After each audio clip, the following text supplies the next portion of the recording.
সবাই মিলে আনন্দ করার মজাটাই আলাদা, তাও যদি সেটা হয় একটা ফ্যামিলি গেট টুগেদার। তো অন্তরার মা বাবার ইনভিটেশনে আমরা বাড়ির সবাই মিলে চলে গেছিলাম অন্তরাদের বাড়ি একটা গেট টুগেদার প্রোগ্রামে সামিল হতে। এই ভিডিওতে আমাদের গেট টুগেদারের গ্লিমস তোমাদের সাথে শেয়ার করব। ভিডিওটা ভালো লাগলে লাইক কমেন্ট করো, আর নতুন যারা দেখছো তারা অবশ্যই সাবস্ক্রাইব করো।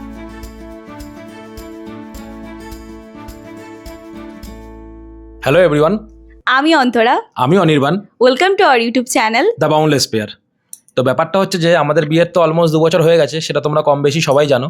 বিয়ের পর থেকেই ওর মা বাবা আমাদের বাড়িতে অনেকবার নেমন্তন্ন করেছে গেট টুগেদার প্রোগ্রামের জন্য, কিন্তু আমাদের সেভাবে যাওয়া হয়ে ওঠেনি। আমার দাদারও অফিস থাকে, বাবাও কাজে ব্যস্ত থাকে, আর আমি তো বাইরে পোস্টেড, সেটা তোমরা সবাই জানো। তো সেই হিসাবে সবার একসঙ্গে সময় হয়ে ওঠেনি। লাস্ট ইয়ার দুর্গাপুজোর সময় যখন মা আমাদের বাড়ির সবাইকে গিফট দেওয়ার জন্য এসেছিল, ইভেন তখনও বলেছিল যাওয়ার জন্য, বাট আমাদের তখনও সময় হয়ে ওঠেনি। আর পুরো শীতকালটাও চলে গেল, সেখানেও আমাদের সবারই সময় হয়ে উঠলো না। তো আমরা এই ডিসিশন নিলাম যে এই সামনে যে গুড ফ্রাইডে ছুটি আছে, গতকাল বলছি, সরি ভুল হয়েছে, কালকে। তো কালকে গুড ফ্রাইডে ছুটিতে আমরা সবাই মিলে যাব, সেইভাবে ওদের বাড়িতে আমরা জানিয়ে দিয়েছি। সেইভাবে ওর বাবা মা তো অ্যারেঞ্জমেন্ট করবে, সেই জন্য জানিয়ে দেওয়া হয়েছে। তো ওর মায়েরও ছুটি আছে, ওর মাও তো স্টেট গভর্নমেন্টের এমপ্লয়ি, সেটা তোমরা হয়তো জানো না, জেনে গেলে। তো সেই জন্য আমরা কালকে যাব। কালকে গিয়ে আমরা কী করছি না, অ্যাকচুয়ালি গেট টুগেদার বিয়ের পর থেকে প্রথম হচ্ছে, আমাদের সেই মোমেন্টগুলোকেই তোমাদের সামনে তুলে ধরার চেষ্টা করবো। আর একটা স্পেশাল কারণও আছে, সেটা কি সেটা তোমাদের পরে জানতে পারবে। চলো জুড়ে থাকো এই ভিডিওতে।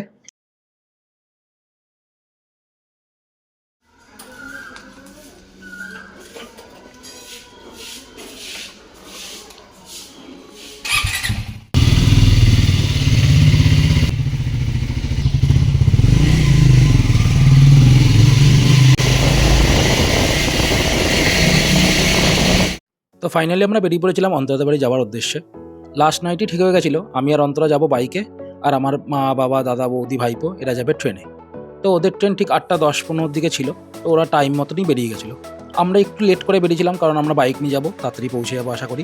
সেই জন্য আমরা ওই 9:15 দিকে বাড়ি থেকে রওনা দিয়েছিলাম।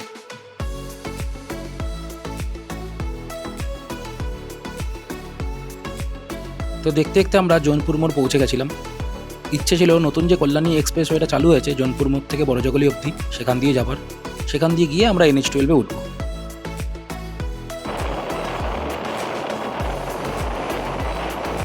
নতুন যে কল্যাণী এক্সপ্রেসওয়েটা চালু হয়েছে সেটা খুবই সুন্দর করেছে। ব্যান্ডেলের দিক থেকে ঈশ্বরগুপ্ত সেতু ক্রস করে তোমরা যখন মেন রোড দিয়ে আসবে, তখন জৌনপুর মোড়টা ক্রস করেই এই কল্যাণী এক্সপ্রেসওয়েটা বড়জগলিকে কানেক্ট করেছে। দীর্ঘ এই 5 কিলোমিটার স্ট্রেচটা তোমরা যখন বাইক বা কার নিয়ে যাবে, সত্যি এর আশেপাশের সিনসিনারি রাস্তা সত্যি খুব উপভোগ করবে তোমরা। আমরাও করছিলাম, যদিও আমরা 2-1 বার আগে এসেছি, কিন্তু এরকম লং ড্রাইভে যাওয়ার জন্য কখনো এই ব্রিজে আগে উঠিনি। তো আমাদেরও বলতে গেলে ফার্স্ট টাইম। তো আমরাও খুব এনজয় করছিলাম।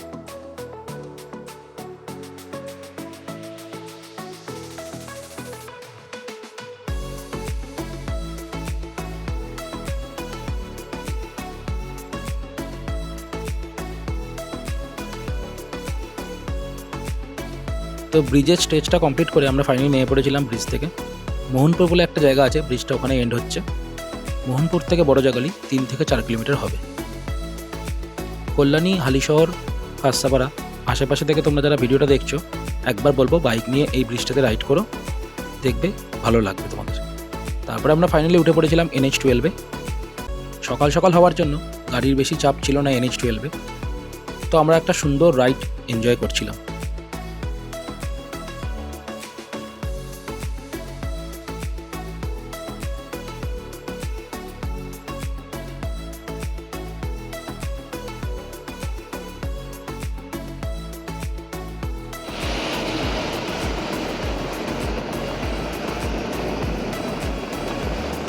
বাড়ি থেকে বেরিয়ে 35-40 কিলোমিটার আসার পর আমরা ফাইনালি রানাঘাট ক্রস করছিলাম। রানাঘাটের ওপর এই ফ্লাইওভারের স্টেজটা আমার সত্যি খুব সুন্দর লাগে। বাঁদিকে মনোরমা হসপিটাল ক্রস করে আমরা এগিয়ে পড়লাম আমাদের গন্তব্য উদ্দেশ্যে।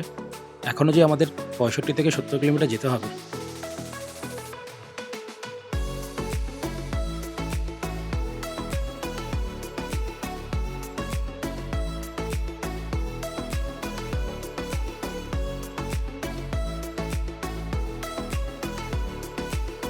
রাস্তায় বাইক নিয়ে বেরোলে অনেক রকম অসুবিধাই আসতে পারে। আমরা যারা বাইকার সেটা আমরা জেনে শুনেই বাইক নিয়ে বেরোই, কারণ আমরা বাইককে ভালোবাসি।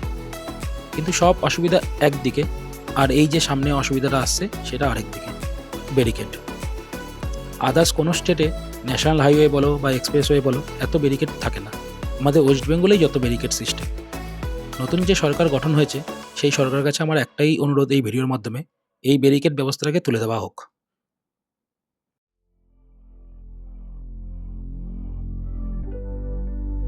দুই দিকে সবুজ ধানের ক্ষেত আর সারি সারি আম বাগান আমাদের জানান দিচ্ছিল যে আমরা প্রায় কৃষ্ণনগর চলেই এসেছি।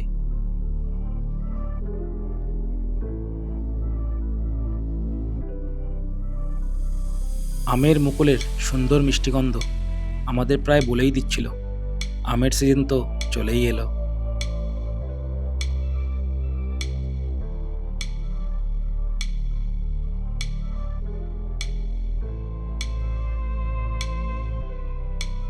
তো এত অবধি ভিডিওটা ভালো লেগে থাকলে অবশ্যই লাইক কমেন্ট করো, আর নতুন যারা দেখছো তারা অবশ্যই সাবস্ক্রাইব করে নিও। তো বাড়ি থেকে বেরিয়ে প্রায় অলমোস্ট 70 কিলোমিটার কমপ্লিট করে আমরা এই কৃষ্ণনগরটা ক্রস করে বাহাদুরপুর বলে জায়গাটাতে দাঁড়িয়েছি। হাইওয়ের পাশেই দাঁড়িয়েছি, আর বেশিক্ষণ লাগবে না সময়, 30-35 কিলোমিটার মতো, আর মোটামুটি আর 30-40 মিনিট মতো লাগবে। আর আমার বাবারা তো ট্রেনে করে আসছে, তো ওরাও প্রায় কৃষ্ণনগর ঢুকছে, ফোন করলাম একটু আগে। চলো দেখতে থাকো তোমরা। আর এই যে আমাদের বাইক,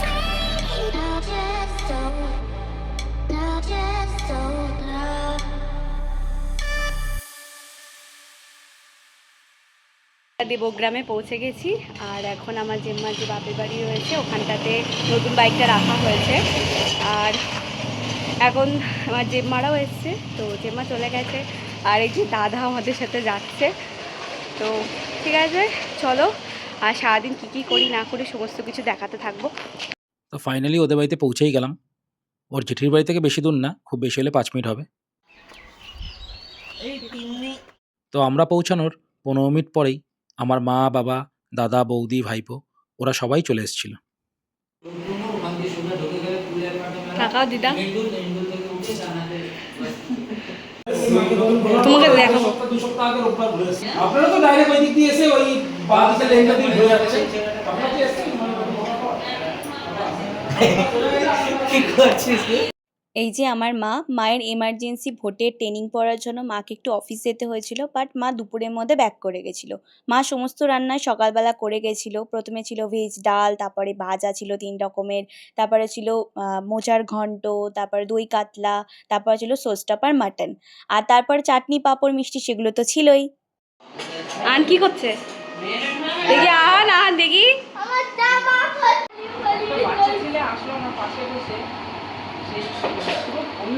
দুপুরে খাওয়া দাওয়া কমপ্লিট করে আমরা সবাই একটু রেস্ট নিয়েছিলাম।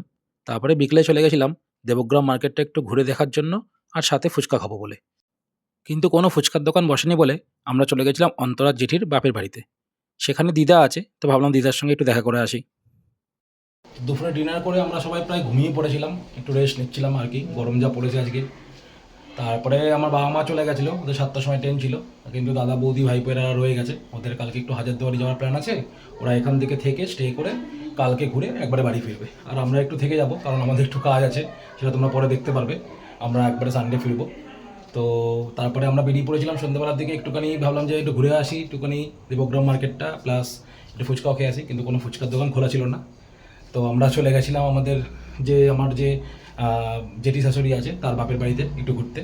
ওখানে গিয়ে আমরা একটু গল্প টল্প করে এই কিছুক্ষণ আগে বাড়িতে ফিরলাম, শ্বশুরবাড়ি আমার ফিরলাম। তো এরপরে আমরা ডিনার করবো এখন। তিন্নি